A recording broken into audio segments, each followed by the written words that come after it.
Hello everyone and welcome back to our channel. With us today, Michael Boss. How you doing? Good, my friend. What's going on? Pleasure to have you on this channel, Thank man. you. Pleasure to be here. A man with a tan. The man with the tan. Yeah, people have called me worse, but the man with the tan. Yeah, that's right. I've kind of become that guy. Yeah, and that's what we will talk about today specifically.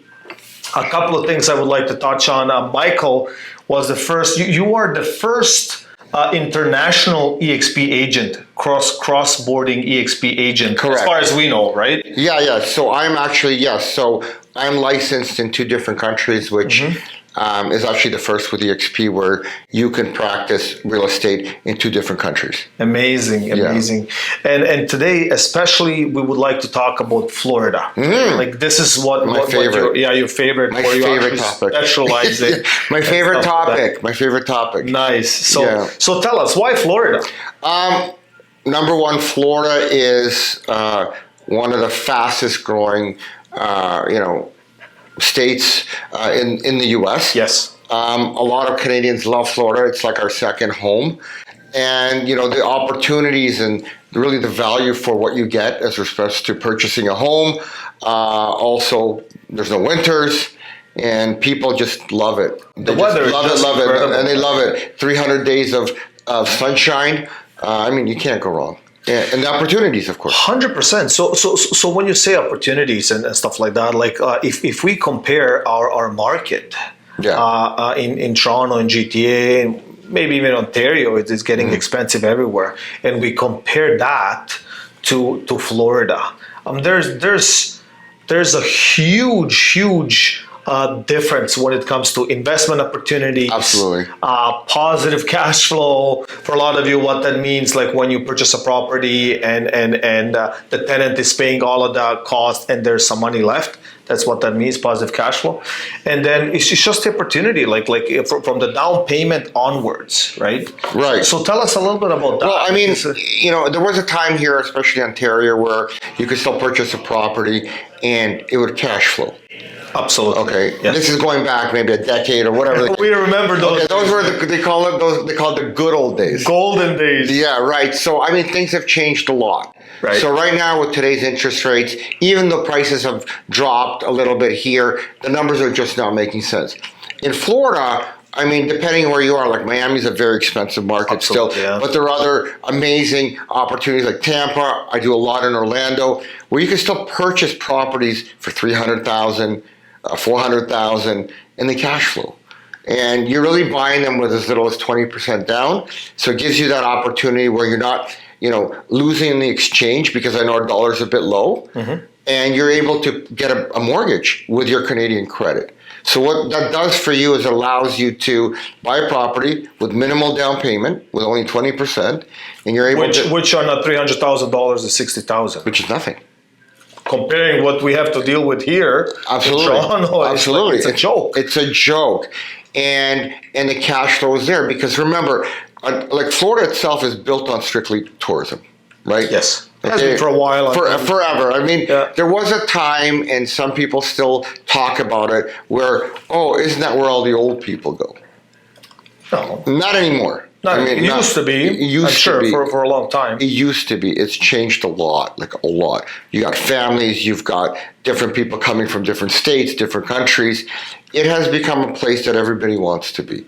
Number one, everybody loves the weather. Number two, they can still buy homes that are cost effective.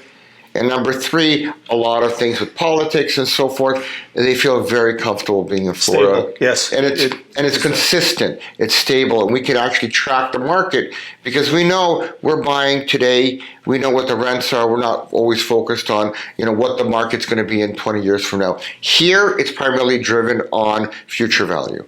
Well, hey, I bought a condo, I'm paying $1,000 out of my pocket, but you know what? Maybe in 2 years from now, so maybe in 2 years from now, it's going to be worth $200,000 more.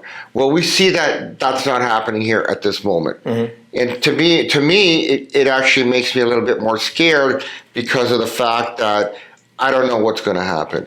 100%. And listen, and there's nothing wrong to look elsewhere. Absolutely. You know what I mean? Like people Absolutely. are stuck. Like if you're stuck, you're stuck. Like there's nothing you can do. But don't be stuck in a place where you cannot change anything.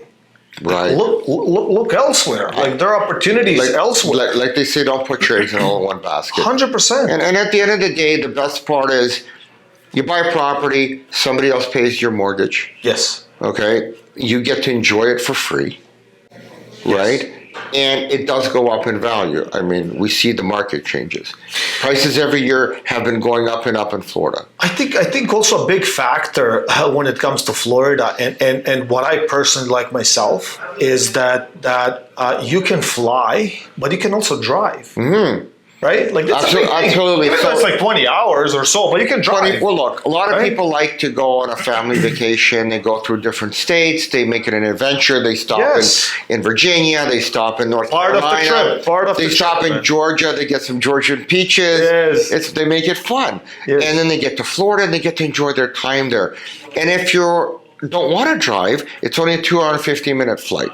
You know, by the time you're in the plane, you know, you watch a movie, you know, you're technically already in Florida. 100%. You know, you do a red eye, we talked about it. Yeah. The red eye, you're there for breakfast. So yes, reality 100%. is, it makes sense. And people ask questions, well, hey, Michael, what if I don't drive there and I'm not going to fly there? How can I manage my property? Right? So that's the next question. So have you and your team figured that out? Yeah, we have. So I've been my own guinea pig, which I like to do. I don't like to offer anything to people unless I've done it myself. So I've done fix and flips in Florida. I've been going back and forth for over a decade. We have a team set up if you need help with your Airbnb, if you need property management, if you need somebody to do the cleaning, if you need a handy person to fix something, even minor, whatever, we have it all set up. So basically, all of that things you can take care of. Absolutely. It's important because like a lot of people want that peace of mind. And what are the steps? Let's just summarize it quickly. Sure. We have a client today or an interested party that want to buy a condo or Orlando or wherever it is. Yeah. What is the first step? Well, we need to understand, are you going to be a cash buyer or are you going to need financing? Let's say financing. Financing, you go through our partners like RBC. You know, we do a pre-approval. They work with us, and they actually, what they do is they give us some priority. So when they put you through the portal, they give us some priority where we can get answers within 24 to 48 hours. So hopefully you should get your approval as long as you provide obviously all the documentation. But that is your basic pre-approval, knowing, okay, Ellis, you qualify for $500,000. Sure. Go shopping. Once it's closer, obviously, to stuff, they're going to start gathering your information as they go along, And it is based on your Canadian credit and your income. So, second question. Sure. So now we got pre-approved. We have a budget of $300,000, $500,000, whatever the case is. What's the next step? Next step is really, let's go find a property. We found a property. And now, a lot of people are talking about insurance. Well, I mean, there are companies there that obviously provide insurance. Depending on where you are, insurance could be more expensive. In flood zones, yes. If you're near the water, absolutely, it's going to be more expensive. Right. Orlando, depending on where it is, it's called Flood Zone X. Again, depending on the community, but it's a very, very low chance of your property getting flooded. Mm-hmm. So insurance has gone up everywhere in the state of Florida. 100%. But it's not astronomical that, you're paying a fortune. I mean, my insurance went up too, quite a bit. Yeah, of course. In comparison to what it was. But it's still relatively inexpensive in comparison to other parts of Florida. Okay. And people are also concerned about, let's say, tornadoes, hurricanes. Hurricanes. Yeah, hurricanes, certain areas do get hit by hurricanes. Again, it depends on where you buy. A lot of the properties are probably older than you and I. Right. Okay, they've been there forever, over 100 years old. Like the last deal we did, I think the building was from 1964. Wow. Okay, so still there. It's still there. It's going nowhere. So, I mean, they have hurricane windows, doors, enforced roofs. All the new construction is all concrete block. So, Florida understands. Florida has been going through hurricanes forever, and they get it. Now, if your home is built on the beach made out of sticks, then chances are it may yeah, of course, it may be blown away. Yeah, and there's also a little bit of luck too, right? Like, absolutely, there's like a little bit of luck involved and stuff like that. And like a hurricane, when you see it pass, like it might pass along, 6 blocks down, and might not affect you. Maybe a couple of windows and stuff like that. That's a valid point. Most of my clients are buying in gated communities. They have the HO Homeowners Association. A lot of stuff is done to code, so they're up to date to make sure that their condos or their homes are protected. So this is really important. But also we do our homework to make sure that when we are searching for properties, we guide you through the process to ensure that you guys are, getting the best value also in a place where it's safer. Okay. Doesn't mean it's not safe. No, it's of course. Just for your peace of mind. Yeah. Knowing that you're buying and your property, everywhere, there's risks everywhere, that your property is, secure on that end. So after you had mentioned, we get the mortgage, we find the property. What we do is we give you one of two options. We either say, look, we can help you set up your Airbnb. And we'll do that. We'll actually hold your hand and walk you through the process. Or if you say, hey, Michael, you know what? I want to be completely hands-off. Then we will connect you with the proper property management, depending on the city you're in, that we work with. So we already have a track record with them. We already know how they work. And they will be able to manage your property for you. Okay. And we can also provide you, insurance carriers, handy services, cleaning companies. So the objective for any of our clients is really peace of mind, turnkey.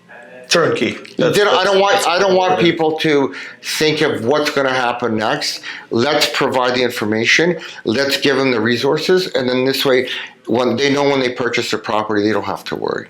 Like we've basically covered all the angles essentially. Yeah. So another question is like, do Canadians do they need to open a bank account?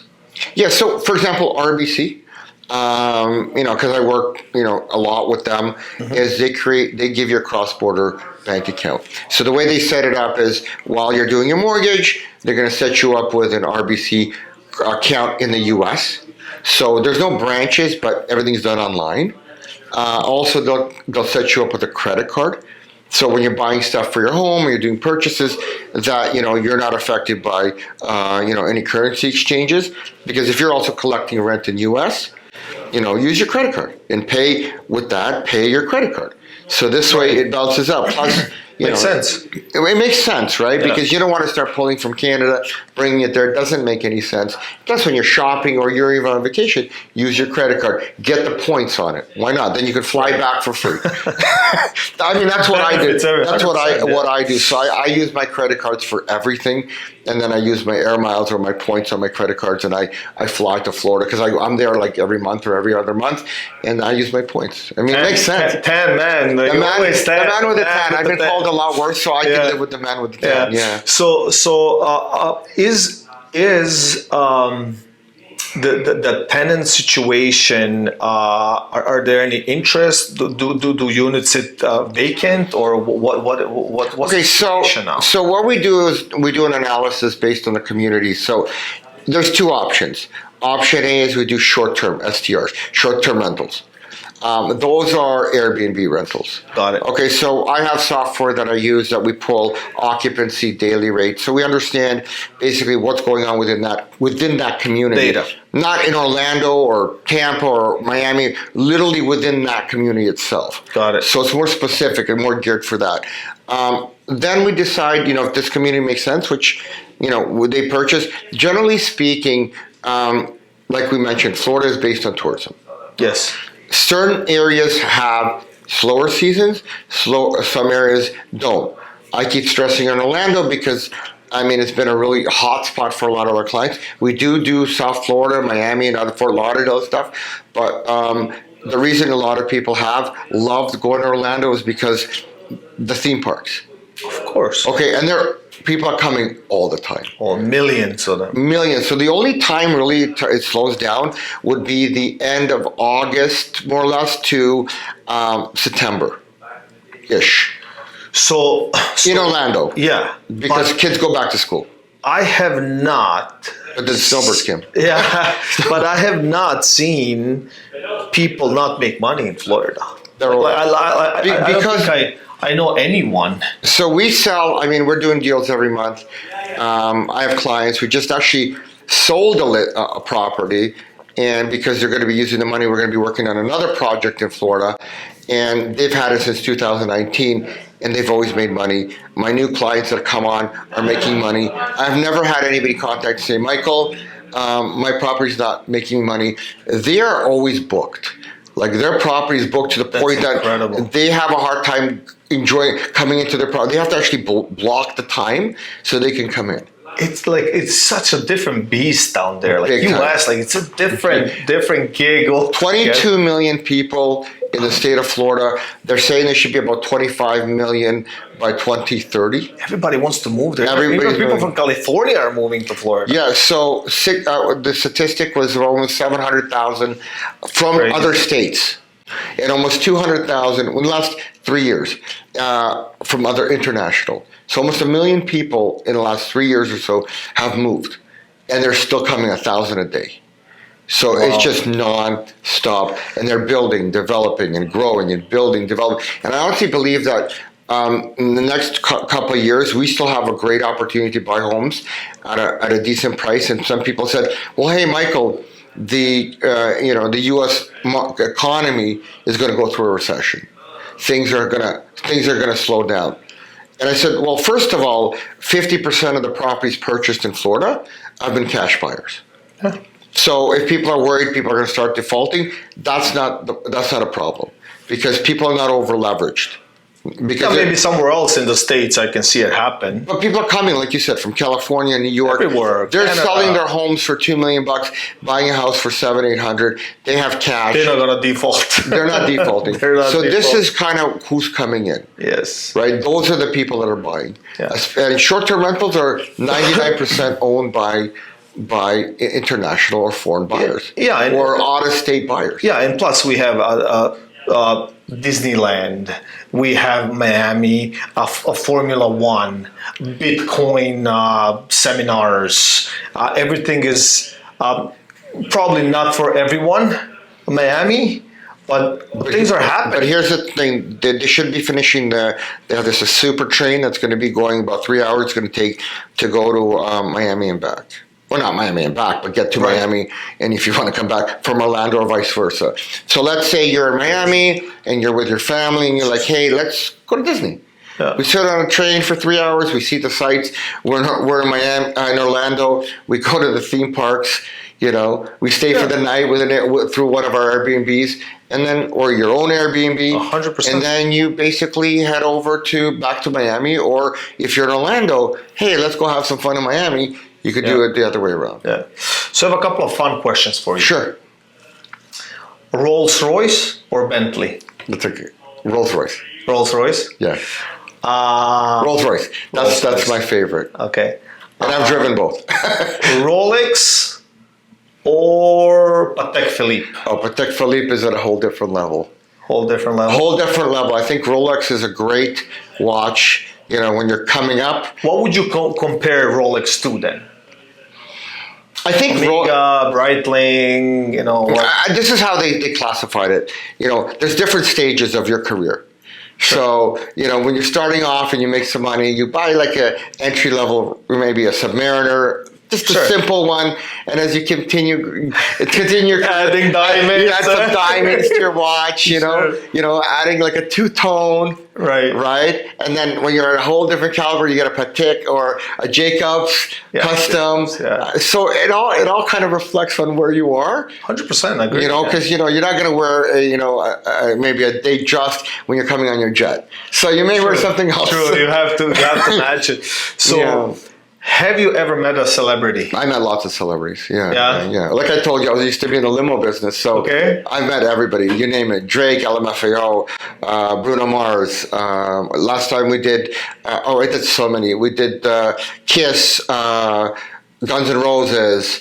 Ed Sheeran was one of the last concerts we did. You're such a humble guy, man. Like, you know what I mean? Well, listen, Like- I mean, you know, we did tons, like in very high profile clients, like billionaires and stuff that used to use our car service. back in the Amazing, day. amazing. Yeah, it was a great time. It was a great time. Yeah. Well, Michael, thank you so much for Thank you, for my coming. friend. It was a pleasure. My friend, thank you. Hopefully, all of you followers, viewers got something out of this great content. And if you have any questions with investment opportunities when it comes to Florida and even here in Toronto, give us a call. And for all of you, Michael Boss. Thank you. And remember, guys, life is better in the sun. Yes.